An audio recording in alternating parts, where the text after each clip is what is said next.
আজ রান্না করতে করতে তোমাদের সাথে একটা নারীর সম্পর্কে বলি। নারী নষ্ট হয় তিলে তিলে। নারী মাকে দেখে মা হওয়ার শিখে, শাশুড়িকে দেখে শাশুড়ি হওয়ার শিখে। কথাগুলো সবার জন্য নয়, এটা সমাজের বিশাল এক অংশ নারীদের জন্য। একটা মেয়ে অনেক স্বপ্ন নিয়ে শ্বশুরবাড়িতে পা রাখে। মেয়েটা নিজের বাবা মা ভাই বোন নিজের সকল সত্তা ত্যাগ করে আসে তার স্বামীর ঘরে। শুরু থেকে কোনো মেয়ে শ্বশুরবাড়িতে এসে বেয়াদবি করে না। স্বামী সহ শ্বশুরবাড়ি সবার কাছে তার এটুকুই চাওয়া থাকে, সবাই যেন তাকে একটু আদরে গলায় কথা বলে আর তার ছোট ছোট চেষ্টাকে অ্যাপ্রিসিয়েট করে। আর এই আশা নিয়েই সে নিজের উজাড় করে সকলের জন্য খাবার বানায়, ঘর সাজায়, উৎসব পার্বণে নিজের পরিবার ছেড়ে তাদের সাথে সময় কাটায়। একটা সময় তাদেরকে বংশধর দিতে নিজের জীবন বাঁচিয়ে রাখে।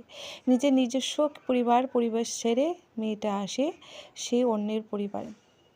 কি বলতো, সব মেয়ে বা সব পরিবার এক নয়, তবে অধিকাংশ ক্ষেত্রে সকল পরিবার একই চিত্র। কথা বলতে গেলে চিত্রটা অন্যরকম হতে পারত। মেয়েটা একটু আদুরেভাবে সবাই মিলে বুঝিয়ে রাখলে সংসারের পরিবেশটা কতই না সুন্দর হতো। একটা মেয়ে তার সব ছেড়ে আপনাদের কাছে এসেছে, তার জন্য সবাই মিলে একটু স্যাক্রিফাইস করে তাকে মানিয়ে নিতে সাহায্য করলেও সে আপনাদের মনের মতো হয়ে উঠবে। কোনো মেয়ে খারাপ বউ হওয়ার উদ্দেশ্য নিয়ে শ্বশুরবাড়িতে আসে না, পরিস্থিতি তাদের বাধ্য করে খারাপ হতে। তার সাথে জোর গলায় কথা বললে সেও জোর গলায় কথা বলবে, তার সাথে নম্র ভদ্রভাবে কথা বললে সেভাবেই কথা বলবে। তো সে সংসার করতে আসে। টাটা, নমস্কার।